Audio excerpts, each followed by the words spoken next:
Equilibrium chapter में मैं law of mass action के बारे में बताने जा रहा हूँ। लॉ ऑफ मास एक्शन क्या होता है, ये 11th क्लास की केमिस्ट्री है, 11th क्लास के सिलेबस का। Law of mass action, Guldberg and Waage in 1864 presented a journal statement about the influence of mass of reactant on reaction rate known as law of mass action. The present form of statement of law of mass action is: at a given temperature, the rate of reaction at a particular instant is proportional to the product of the active masses of reactant at that instant, raised to power which are numerically equal to the numbers of their respective moles in the stoichiometric equation describing the reaction. ये law of mass action को मैंने define किया, ये उसकी definition थी। अब law of mass action है क्या?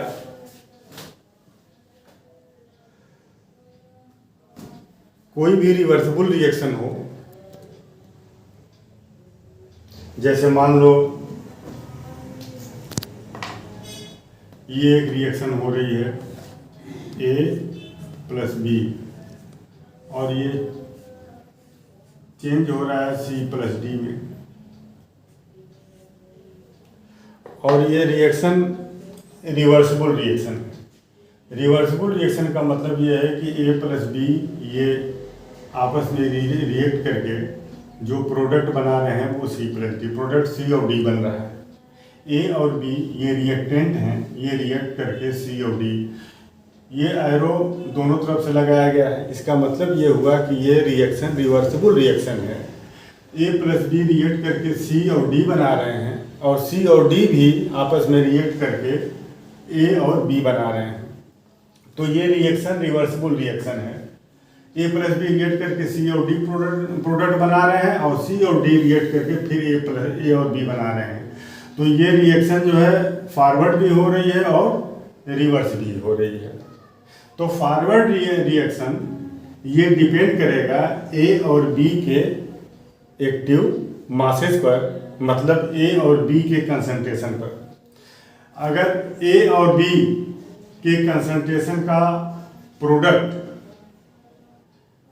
जितना ज़्यादा होगा, फॉरवर्ड रिएक्शन उतना ही ज़्यादा होगा, और सी और डी के कंसंट्रेशन का प्रोडक्ट जितना ज़्यादा होगा, बैकवर्ड रिएक्शन उतना ही ज़्यादा होगा।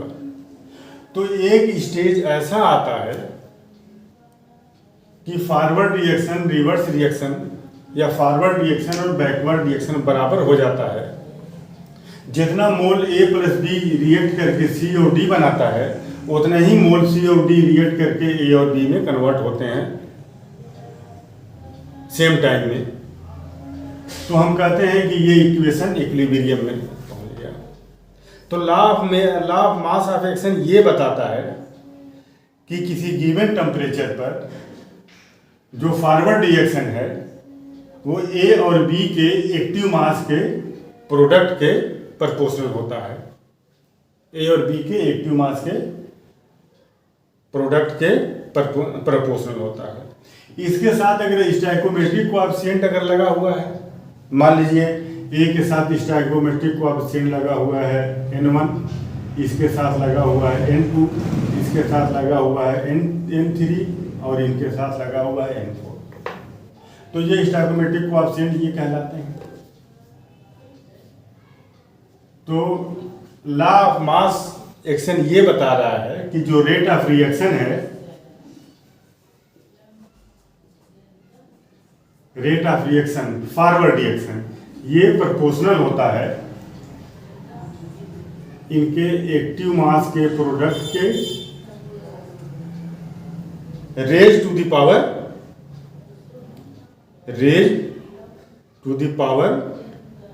which are numerically equal to the number of respective moles।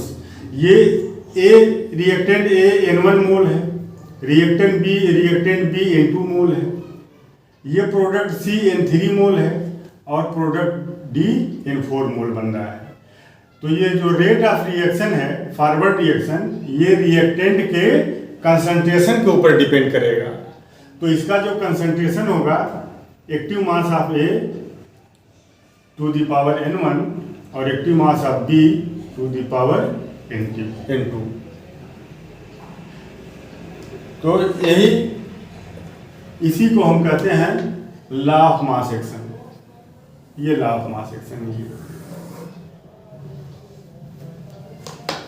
इसी को कहते हैं law of mass action.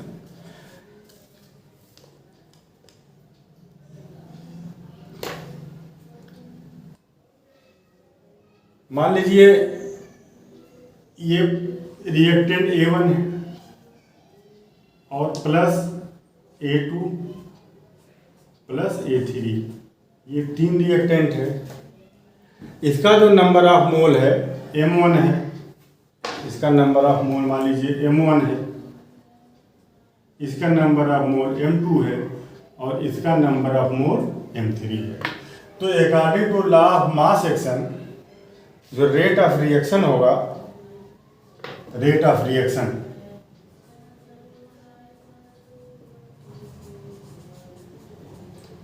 Reaction proportional to active mass of A1 to the power M1, active mass of A2 to the power M2 और active mass of A3 to the power M3।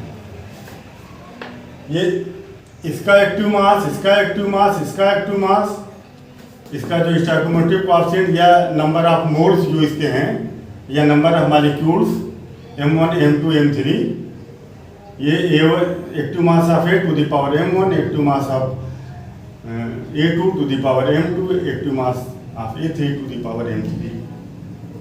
तो ये law of mass action है।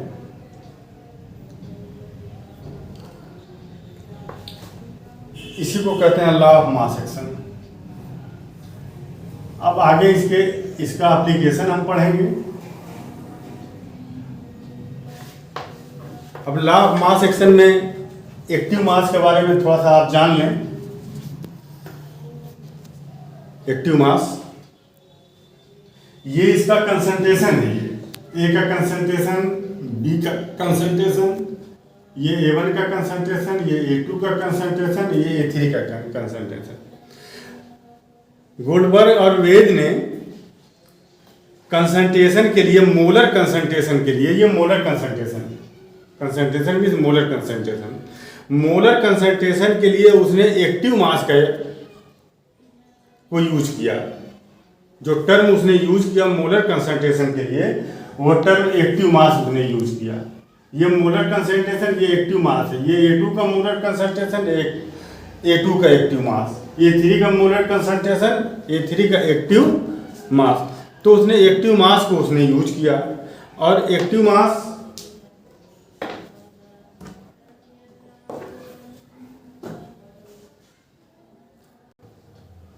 तो active मास क्या होता है? Active mass is equal to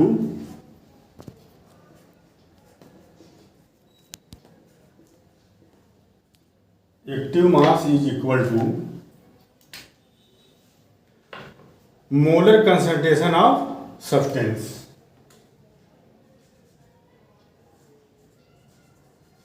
molar concentration of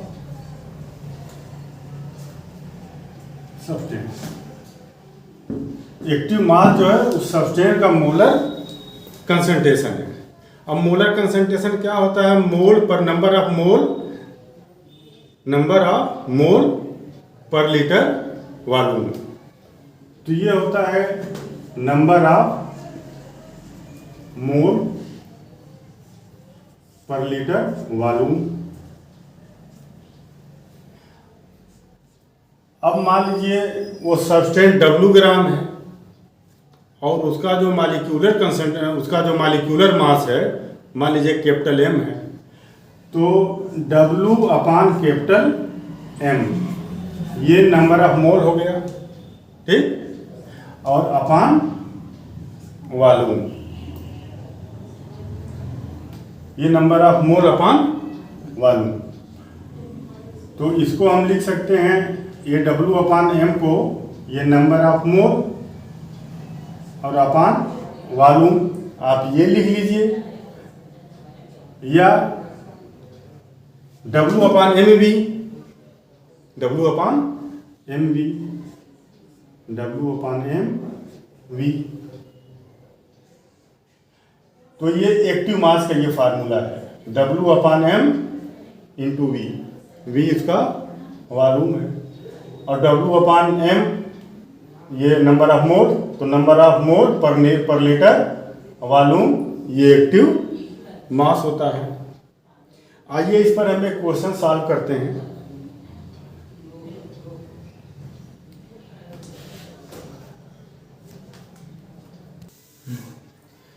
4 gram hydrogen and 128 gram hydrogen iodide 1 litre के flask में ये रखे गए हैं।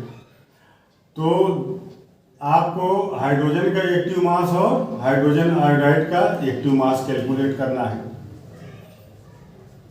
सॉल्यूशन देख लीजिए। तो एक्टिव मास का फार्मूला आप देखिए, पहले हम हाइड्रोजन का एक्टिव मास निकालें, एक्टिव मास ऑफ हाइड्रोजन। तो एक्टिव मास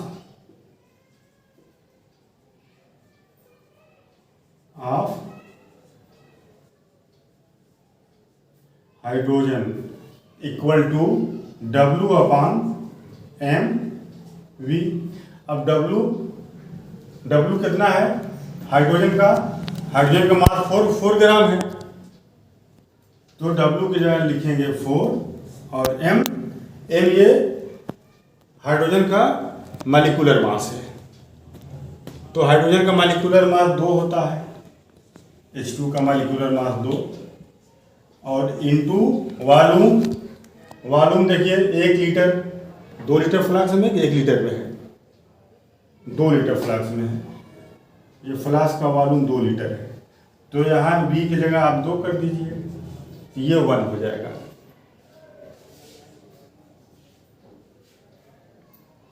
ये 1 हो गया।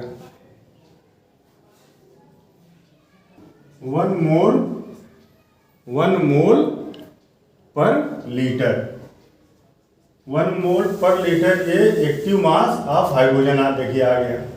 हाइड्रोजन का एक्टिव मास 1 मोल पर लीटर आ गया। अब आइए एक्टिव मास हम निकालें हाइड्रोजन आयोडाइड का। तो हाइड्रोजन आयोडाइड का जो एक्टिव मास होगा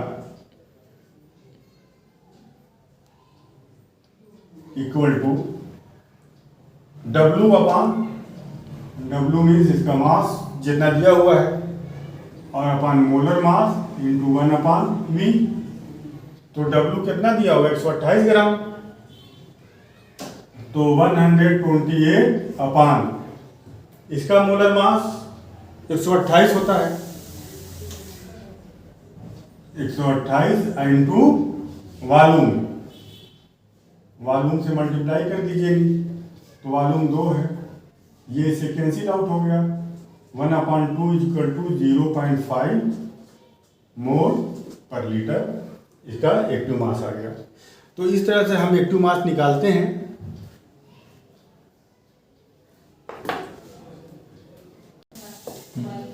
consider a reversible homogeneous reaction which has attained equilibrium state at a particular temperature। मान लो ये A और B ये रिएक्ट करके C और D बना रहे हैं। ये रिएक्टेंट है और ये प्रोडक्ट है, रिएक्शन रिवर्सिबल है। तो इसका जो एक्टिव मास है, ए का एक्टिव मास ये बी का एक्टिव मास है, ये सी का एक्टिव मास है और डी का ये एक्टिव मास है।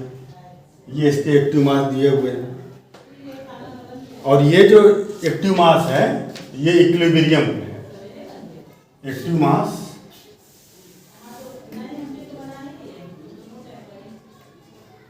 At equilibrium. इक्विलिब्रियम पर ए का एक्टिव मास, बी का एक्टिव मास, सी का एक्टिव मास और ये डी का एक्टिव मास दिया हुआ है। तो according to law of mass action, rate of forward reaction reactant A और बी के एक्टिव मास के प्रोडक्ट के प्रोपोर्शनल होगा। According to law of mass action, forward reaction reactant के एक्टिव मासेस के प्रोडक्ट के प्रोपोर्शनल होता है। तो रेट ऑफ फॉरवर्ड रिएक्शन क्या होगा? Rate of forward reaction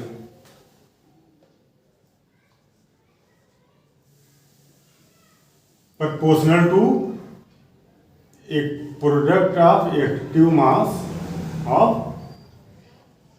reactant. ठीक ना? तो रेट ऑफ फॉरवर्ड रिएक्शन हो जाएगा रेट ऑफ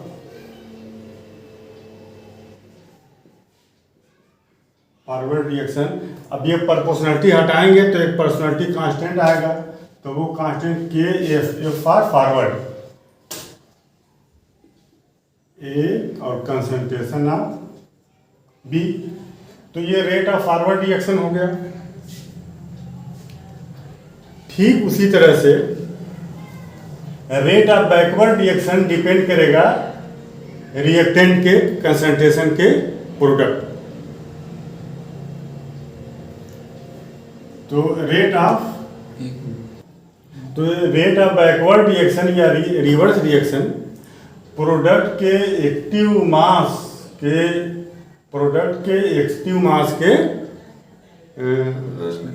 ये जो प्रोडक्ट है उसके एक्टिव मास के प्रोडक्ट के प्रोपोर्शनल होगा। ठीक? तो ये रेट ऑफ रिवर्स रिएक्शन,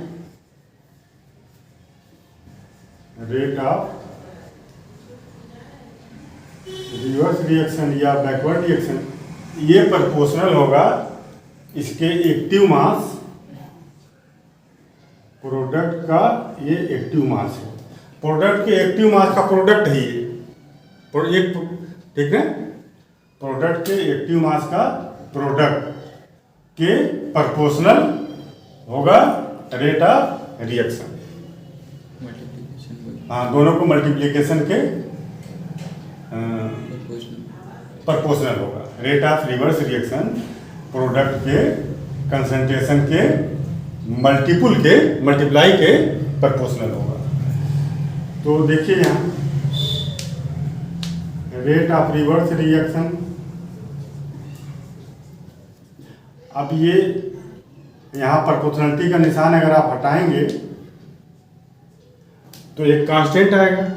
अब वो कांस्टेंट मान लो बी है, constant B for backward reaction, ये इक्वल टू हो जाएगा एक्टिव मास ऑफ सी और एक्टिव मास ऑफ बी। ठीक ना? तो अब देखो, जब ये इक्विलिब्रियम में पहुंचेगा तो इक्विलिब्रियम में ए प्लस बी रिएक्ट करके सी प्लस डी बन रहे हैं। तो इक्विलिब्रियम में जो फॉरवर्ड रिएक्शन है और रिवर्स रिएक्शन है, रेट ऑफ फॉरवर्ड रिएक्शन और रेट ऑफ रिवर्स या बैकवर्ड रिएक्शन दोनों सेम हो जाएंगे।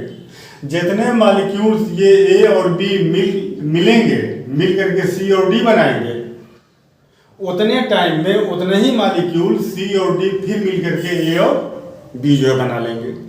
तो हम कहेंगे कि ये rate of reaction, rate of forward reaction और रेट ऑफ बैकवर्ड रिएक्शन जब बराबर हो गया तो हम कहेंगे कि ये रिएक्शन इक्विलिब्रियम में आ गया। तो at equilibrium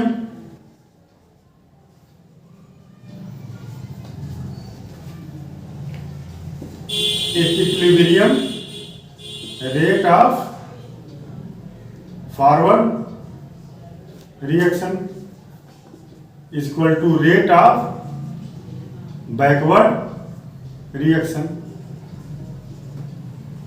rate of forward reaction is equal to rate of backward reaction. तो रेट ऑफ फॉरवर्ड रिएक्शन देखिए ये है K F active mass of A और active mass of B upon rate of backward reaction K B concentration of C और concentration of B. ठीक।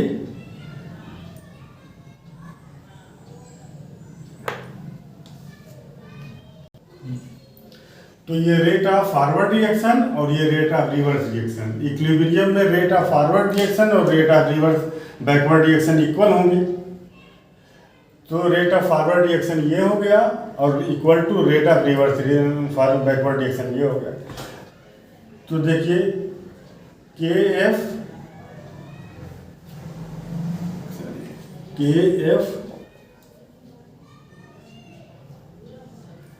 इसको इधर लेकर के आइए के बी को इक्वल टू सी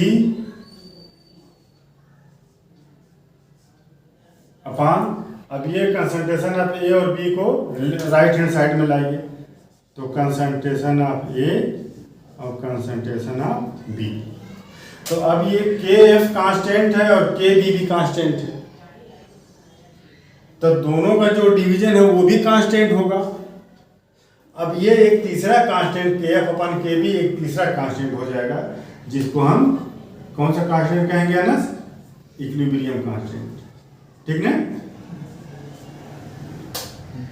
ये इक्विलिब्रियम कांस्टेंट हो जाएगा। ये भी कांस्टेंट ये भी कांस्टेंट, तो कांस्टेंट अपन कांस्टेंट कांस्टेंट हुआ, ये इक्विलिब्रियम कांस्टेंट हो जाएगा।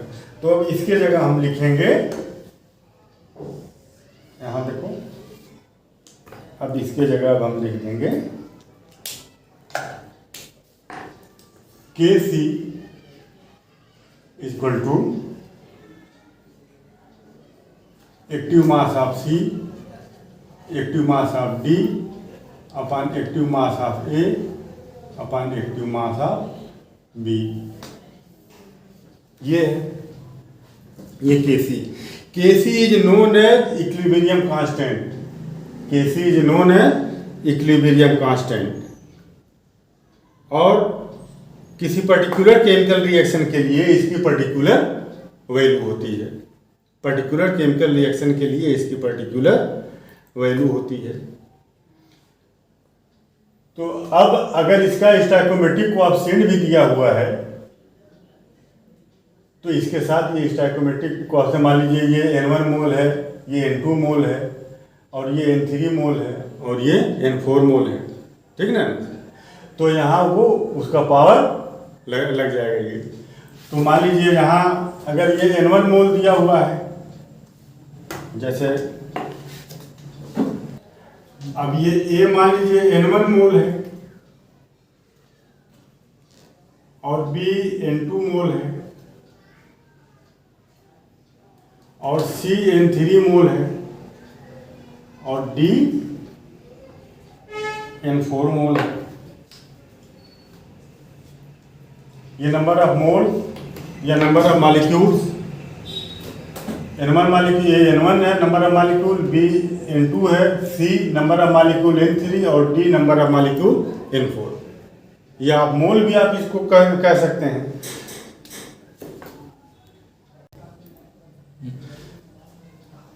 तो के एफ अपॉन के बी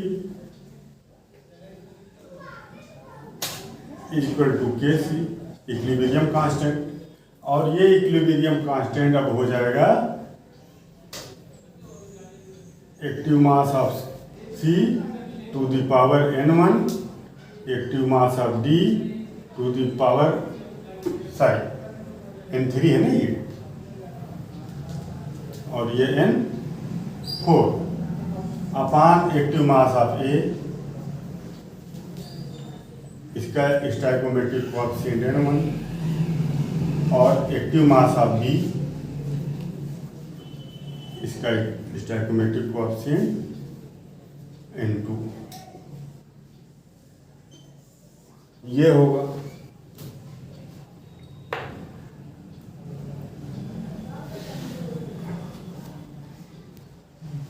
आइए अब ग्राफ बनाते हैं रिएक्टेंट और प्रोडक्ट के कंसंट्रेशन का ग्राफ बनाते हैं विद रिस्पेक्ट टू टाइम। तो यहाँ टाइम ले लीजिए और यहाँ कंसंट्रेशन आप ले लेंगे। तो जैसे जैसे टाइम बीतता जाएगा A प्लस बी ये रिएक्ट करके C प्लस D में बदलते जाएंगे, C और D में, तो A और B का कंसंट्रेशन घटेगा टाइम के साथ और C और D का कंसंट्रेशन बढ़ेगा। मगर जब ये इक्विलिब्रियम में पहुंच जाएंगे तो दोनों का कंसंट्रेशन बराबर हो जाएगा। तो A और B का कंसंट्रेशन जो है घटता जाएगा और C और D का कंसंट्रेशन बढ़ता जाएगा, क्योंकि ये दोनों रिएक्ट करके ये C और D बना रहे हैं। तो ये धीरे धीरे घटेंगे और ये धीरे धीरे बढ़ेंगे।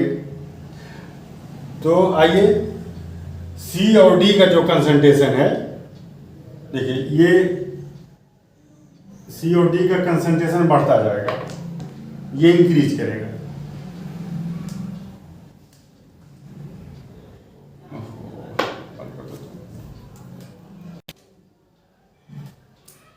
इसका कंसंट्रेशन धीरे धीरे धीरे धीरे धीरे धीरे बढ़ता जाएगा।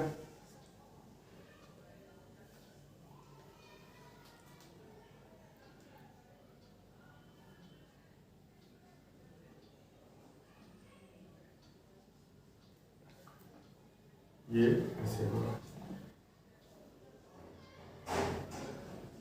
ये C D का कंसंट्रेशन टाइम के साथ इंक्रीज करेगा और A B का कंसंट्रेशन जब टाइम 0 था, जब रिएक्शन शुरू नहीं हुई थी, उस वक्त A और B अपने मैक्सिमम अमाउंट में थे। टाइम के साथ साथ ये घटेगा, ये बढ़ेगा। तो मैक्सिमम अमाउंट का मतलब है कि इसका कंसंट्रेशन मान लीजिए मैक्सिमम था A और B का। अब ये धीरे धीरे क्या होंगे, अब ये धीरे धीरे घटेगा, घटते घटते घटते घटते घटते घटते फिर ये, अब ये देखो कांस्टेंट हो जाएगा। अब यहाँ आने के बाद ये धीरे धीरे घट रहा है। अब यहाँ से देखिए, अब ये घटना बंद हो गया। अब ये देखिए टाइम के साथ साथ अब ये कंसंट्रेशन अगर हम देखें तो ये कंसंट्रेशन देखिए अब ये नहीं घट रहा है। थोड़ा सा ये लाइन तिरछी हो गई है ऐसे। और इसका भी कंसंट्रेशन देखिए एक फिक्स टाइम के बाद देखिए अब ये बढ़ नहीं रहा है। वो कंसंट्रेशन देखिए ये मैक्सिमम है, मैक्सिमम कंसंट्रेशन। जब टाइम t=0 था तो जो ए बी का कंसंट्रेशन था वो मैक्सिमम था और सी डी का कंसंट्रेशन 0 था। जैसे जैसे टाइम बढ़ता गया वैसे वैसे सी डी का कंसंट्रेशन इंक्रीज करता गया और ए बी का कंसंट्रेशन, यहाँ देखिए यहाँ पर कंसंट्रेशन देखिए दोनों का बराबर हो गया है। इस टाइम पर, इस पर्टिकुलर टाइम पर, इस टाइम पर तो ये इक्विलिब्रियम की पोजीशन है, इक्विलिब्रियम की पोजीशन। तो इक्विलिब्रियम पर सी का डी का कंसंट्रेशन और ए बी का कंसंट्रेशन, तो इक्विलिब्रियम पर जो सी डी का कंसंट्रेशन है अब कांस्टेंट हो गया, अब ना घट रहा है ना बढ़ रहा है। और इक्विलिब्रियम पर ए बी का भी कंसंट्रेशन देखिए कांस्टेंट हो गया, ठीक। तो इक्विलिब्रियम पर सी डी का कंसंट्रेशन और ए बी का कंसंट्रेशन इक्वल नहीं होगा, अगर इक्वल होता तो इसका कंसंट्रेशन अपन इसका कंसंट्रेशन 1 आता, मगर कितना आ रहा है, इक्विलिब्रियम कांस्टेंट Kc के बराबर आ रहा है, तो उसकी एक पर्टिकुलर वैल्यू होती है। तो इक्विलिब्रियम को जब ये अचीव करेगा तो Cd का कंसंट्रेशन कांस्टेंट हो जाएगा और Ab का कंसंट्रेशन कांस्टेंट हो जाएगा। टाइम के साथ साथ अब इसका कंसंट्रेशन C का घट रहा है, न बढ़ रहा है, न AB का घट रहा है, बढ़ रहा है। अब ये टाइम जितना भी इंक्रीज करता जाएगा, AB का कंसंट्रेशन देखिए कांस्टेंट और CD का भी कंसंट्रेशन कांस्टेंट है। तो ये इक्विलिब्रियम का ये ग्राफ रहा। तो इक्विलिब्रियम की पोजीशन में जब ये इक्विलिब्रियम को जब ये अटेन करेगा तो Kf upon K B equal to K C, ये इक्विलिब्रियम कांस्टेंट है। Kf क्या है, rate constant of forward reaction, और Kb rate constant of backward reaction. तो rate constant of forward reaction और rate constant of backward reaction का जो ratio होगा वो इक्विलिब्रियम कांस्टेंट कहलाएगा। तो the equilibrium constant at a given temperature, अच्छा ये गिवन टेम्परेचर पर टेम्परेचर आप जो अगर इंक्रीज कर देंगे या डिक्रीज कर देंगे तो ये इक्विलिब्रियम कांस्टेंट चेंज हो जाएगा। ये जो इक्विलिब्रियम कांस्टेंट किसी पर्टिकुलर रिएक्शन के लिए फिक्स वैल्यू आती है, वो पर्टिकुलर टेम्परेचर पर आती है। टेम्परेचर इंक्रीज या डिक्रीज कर देंगे तो Kc इंक्रीज या डिक्रीज हो जाएगा। ये टेम्परेचर के ऊपर डिपेंड करेगा, ये भी टेम्परेचर पर डिपेंड करेगा, ये भी टेम्परेचर पर डिपेंड करेगा। तो ये दोनों डिपेंड करेंगे तो Kc भी टेम्परेचर पर डिपेंड करेगा। तो the equilibrium constant at a given temperature is the ratio of rate constant of forward and backward reaction. ये वैल्यू ऑफ इक्विलिब्रियम कांस्टेंट ये किन किन चीज़ों पर ये डिपेंड नहीं करती है, टेम्परेचर पर तो डिपेंड करती है।